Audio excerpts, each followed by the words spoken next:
Good evening students. So আজি আমাৰ আলোচনাৰ বিষয়টো হৈছে নিৰপেক্ষ ৰেখাৰ বৈশিষ্ট্য।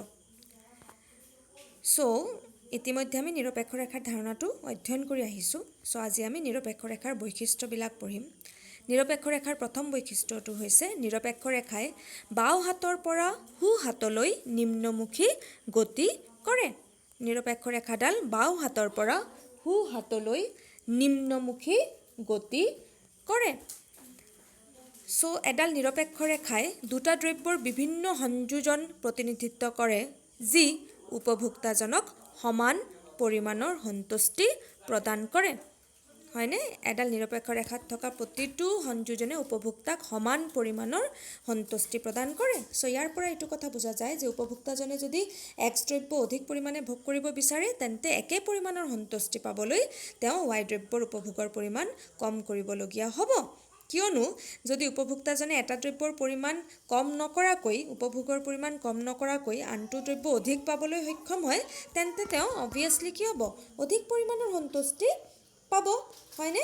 কিন্তু আমি জানো যে এডাল নিৰপেক্ষ ৰেখাৰ সকলো সংযোজনৰ পৰা উপভোক্তাজনে সমান পৰিমাণৰ সন্তুষ্টি পায়। চ' অবভিয়াছলি এটা দ্ৰব্যৰ উপভোগ বৃদ্ধি কৰিবলৈ যাওঁতে আন দ্ৰব্যৰ উপভোগৰ পৰিমাণ কম কৰিবলগীয়া হ'ব আৰু এইটো কাৰণেই নিৰপেক্ষ ৰেখাডাল বাওঁ হাতৰ পৰা সোঁ হাতলৈ নিম্নমুখী গতি কৰে।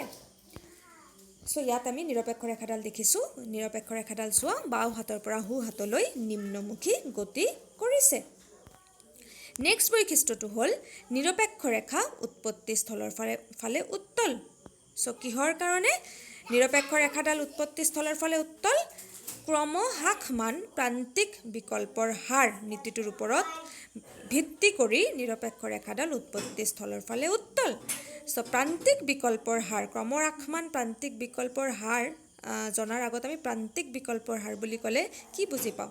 চ' যিকোনো প্ৰান্তিক বিকল্পৰ হাৰ হ'ল যিকোনো এটা দ্ৰব্যৰ এক একক অধিক উপভোগ কৰিবলৈ যাওঁতে আন এটা দ্ৰব্যৰ কিছু পৰিমাণে উপভোগ ত্যাগ কৰিব লগা হয় যাক প্ৰান্তিক বিকল্পৰ হাৰ বুলি কোৱা হয়। হয়নে? ইয়াত আমি চাম যে আমি ধৰি ল'লোঁ যে যদি উপভোক্তাজনে অধিক পৰিমাণৰ X দ্ৰব্য উপভোগ কৰিব লৈছে Y দ্ৰব্যৰ সলনি তেন্তে উপভোক্তাই কি হৈছে প্ৰতি একক Xৰ বাবে Y দ্ৰব্য কম পৰিমাণেহে ত্যাগ কৰিব। প্ৰতি একক Xৰ বাবে Y দ্ৰব্য কম পৰিমাণেহে ত্যাগ কৰিব। একেদৰে যেতিয়া তেওঁ Y দ্ৰব্য উপভোগ কৰিবলৈ যাব X দ্ৰব্যৰ সলনি তেন্তে প্ৰতি একক Y দ্ৰব্যৰ বাবে তেওঁ কি কৰিব? কম পৰিমাণৰহে X দ্ৰব্য ত্যাগ কৰিব। উপভোক্তাৰ এই আচৰণৰ প্ৰকাশ কৰা এই নীতিটো কি বুলি কোৱা হয়? ক্ৰমহ্ৰাসমান প্ৰান্তিক বিকল্পৰ হাৰ বুলি কোৱা হয় যাক আমি ক্ৰমহ্ৰাসমান প্ৰতিকল্পন হাৰ বুলিও কওঁ। চ' মাৰ্জিনেল ৰেট অফ ছাবষ্টিটিউশ্যন যাক আমি MRSXY বুলিও কওঁ। চ' ক্ৰমহ্ৰাসমান প্ৰান্তিক বিকল্পৰ হাৰৰ কাৰণে নিৰপেক্ষ ৰেখাডাল উৎপত্তি স্থলৰ ফালে উত্তল। ইয়াত চোৱা এই যে নিৰপেক্ষ ৰেখাডালৰ যিটো আমি আকৃতি দেখিছোঁ এইটো কি হৈছে? উত্তল। উৎপত্তি স্থলৰ ফালে আচলতে উত্তল। এই আকৃতিটোক উৎপত্তি স্থলৰ ফালে উত্তল বুলি কয়।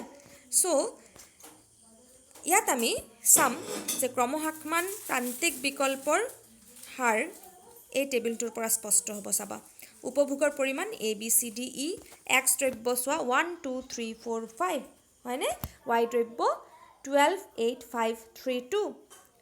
ইয়াত নেক্সট কলামটো চোৱা ডেল্টা X ডেট মিনছ Xৰ পৰিৱৰ্তন প্ৰতিবাৰ চোৱা কি কৰা হৈছে? প্ৰথমটো ডেছ দিছোঁ পিছৰটো চোৱা এক একক X দ্ৰব্য বৃদ্ধি হৈছে 1ৰ পৰা 2 ডেট মিনছ প্ৰতিবাৰ Xৰ উপভোগৰ পৰিমাণ এককে বৃদ্ধি পাইছে। হয়নে? যেতিয়া Aৰ পৰা B হ'ল ডেট মিনছ 1ৰ পৰা 2 হ'ল Xৰ উপভোগৰ পৰিমাণ এক একক পৰিৱৰ্তন হ'ল। হয়নে? আৰু Yৰ পৰিৱৰ্তন কিমান হ'ল তেনেকুৱাত চোৱাচোন 12ৰ পৰা 8 ডেট মিনছ 4 একক ত্যাগ কৰিলে। এক একক X অধিক পৰিমাণে পাবলৈ Y কিমান ত্যাগ কৰিলে? 4 একক 12ৰ পৰা 8 হ'ল। নেক্সট যেতিয়া Xৰ উপভোগৰ পৰিমাণ 2ৰ পৰা 3 হ'ল আকৌ এক একক বৃদ্ধি হ'ল তেতিয়া Yৰ উপভোগৰ পৰিমাণ কিমান কমিলে? 8ৰ পৰা 5 ডেট মিনছ কিমান কমিলে? 3 কমিলে। প্ৰথমবাৰ 4 একক ত্যাগ কৰিছিলে Yৰ উপভোগ এইবাৰ 3 একক ত্যাগ কৰিলে। নেক্সট যেতিয়া 3ৰ পৰা 4 হ'ল X দ্ৰব্যৰ উপভোগ তেতিয়া কি হ'ল? Yৰ উপভোগ 5ৰ পৰা 3 হ'ল। এইবাৰ কিমান ত্যাগ কৰিলে Yৰ উপভোগ? 2। নেক্সট যেতিয়া 4ৰ পৰা 5 1 একক x দ্ৰব্যৰ উপভোগ বৃদ্ধি হ'ল ৱাইৰ ত্যাগৰ পৰিমাণ কিমান হ'ল 3 to 2 এইবাৰ 1 একক ৱাইৰ পৰিমাণ ত্যাগ কৰা হ'ল সো প্ৰতিবাৰ ৱাই ডেফিনেটলি প্ৰতিবাৰ 1 একক xৰ উপভোগ বৃদ্ধি কৰিবলৈ যাওঁতে ৱাইৰ উপভোগ ত্যাগ কৰিব লগা হ'ল কিন্তু প্ৰতিবাৰ ত্যাগৰ পৰিমাণ কমি কমি আহিলে চোৱা প্ৰথমবাৰ 4 একক ত্যাগ কৰা হৈছিলে তাৰ পৰা 3 একক ত্যাগ কৰা হৈছিলে তাৰ পৰা 2 একক তাৰ পৰা 1 একক এই যে প্ৰতিবাৰ xৰ 1 একক উপভোগ বৃদ্ধি কৰিবলৈ যাওঁতে ৱাইৰ যে এটা পৰিমাণ ত্যাগ কৰা হ'ল উপভোগ তাক আমি কি বুলি কৈছোঁ প্ৰান্তিক বিকল্পৰ হাৰ বুলি কৈছোঁ আৰু প্ৰতিবাৰ যেহেতু আমাৰ ত্যাগৰ পৰিমাণটো কমি কমি কমি আহিলে 4 3 2 1 ইয়াক আমি কি বুলি কৈছোঁ ক্ৰমহ্ৰাসমান প্ৰান্তিক বিকল্পৰ হাৰ আৰু এই ক্ৰমহ্ৰাসমান প্ৰান্তিক বিকল্পৰ হাৰৰ কাৰণে আমাৰ নিৰপেক্ষ ৰেখাডাল উৎপত্তি স্থলৰ ফালে উত্তল হ'বনে সো নেক্সট আমি আৰু এটা বৈশিষ্ট্য পাম যে উচ্চ স্তৰত থকা নিৰপেক্ষ ৰেখাই অধিক উপযোগিতা বুজায় সো এডাল আমি এইখন ডায়েগ্ৰামৰ পৰা এইটো চাব পাৰোঁ চাবা ইয়াত চোৱা তিনিটা নিৰপেক্ষ ৰেখা আছে আটাইতকৈ তলৰটোৰ পৰা আমি কম সন্তুষ্টি পাম যদি আমি দ্বিতীয়টোৰ লগত তুলনা কৰোঁ আৰু দ্বিতীয়টোৰ লগত যদি আমি তৃতীয়টোৰ তুলনা কৰোঁ তেনেহ'লে তৃতীয়টো যিকোনো সংযোজন যিটো 3 নম্বৰ নিৰপেক্ষ ৰেখাডালত থাকিব তাৰ পৰা আমি অধিক সন্তুষ্টি পাম বুজিছানে যিমানে ওপৰত গৈ থাকিব এডাল উচ্চ স্তৰত থকা নিৰপেক্ষ ৰেখাৰ পৰা আমি অধিক সন্তুষ্টি লাভ কৰোঁ এইটো হ'লগে নিৰপেক্ষ ৰেখাৰ আন এটা বৈশিষ্ট্য নেক্সট আমি এটা বৈশিষ্ট্য পাইছোঁ চোৱা দুডাল নিৰপেক্ষ ৰেখাই কটাকটি কৰিব নোৱাৰে দুডাল নিৰপেক্ষ ৰেখাই কি কৰিব নোৱাৰে কটাকটি কৰিব নোৱাৰে হয়নে সো আমি এই চিত্ৰটোৰ পৰা এই কথাটো স্পষ্ট হ'ব আমি দেখিছোঁ দুডাল নিৰপেক্ষ ৰেখা IC1 আৰু IC2 এই বিন্দুটোত কটাকটি কৰিছে A আৰু B IC1ত আছে A আৰু C IC2ত আছে that means indifference curve 1 indifference curve 2 so যেহেতু A আৰু B ইনডিফাৰেন্স কাৰ্ভ 1ত আছে দ্যাট মিন্স A আৰু B সংযোজনৰ পৰা উপভোক্তাজনে সমান সন্তুষ্টি পাব আকৌ যেহেতু A আৰু C IC2 বা ইনডিফাৰেন্স কাৰ্ভ 2ত আছে সো A আৰু C ৰ পৰাও উপভোক্তাজনে সমান সন্তুষ্টি পাব দ্যাট মিন্স A আৰু B ৰ পৰা সমান সন্তুষ্টি পাব আকৌ A আৰু C ৰ পৰাও সমান সন্তুষ্টি পাব দ্যাট ইজ A = B আৰু A = C that means A ৰ পৰা যিমান সন্তুষ্টি পাব B ৰ পৰাও ইমান সন্তুষ্টি পাব এৰ পৰা যিমান সন্তুষ্টি পাব C ৰ পৰা ইমান সন্তুষ্টি পাব that means obviously A = B = C that means আটাইকেইটা সংযোজনৰ পৰা চিত্ৰমতে উপভোক্তাজনে সমান সন্তুষ্টি পাব কিন্তু আমি আৰু এটা কথা জানো যে এডাল কি হৈছে এডাল নিৰ্দিষ্ট নিৰপেক্ষ ৰেখাৰ পৰা উপভোক্তাজনে সমান পৰিমাণৰ সন্তুষ্টি পায়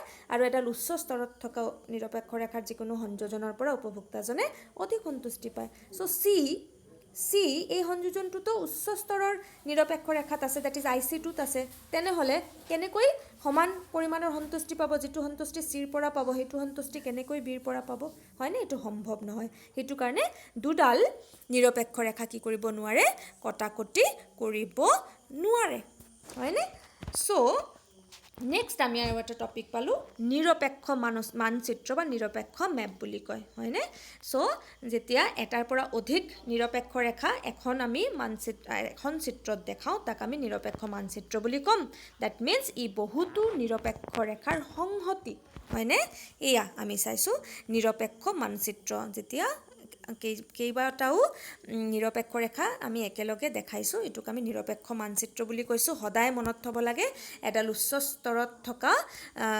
নিৰপেক্ষ ৰেখাৰ পৰা যিকোনো সংযোজনৰ পৰা উপভোক্তা এজনে অধিক সন্তুষ্টি পাব আৰু এটা তলত থকা নিম্ন স্তৰত থকা নিৰপেক্ষ ৰেখাৰ যিকোনো সংযোজনৰ পৰা উপভোক্তাজনে কি পাব কম পৰিমাণৰ সন্তুষ্টি লাভ কৰিব সো আজিৰ কাৰণে ইমানেই থেংক ইউ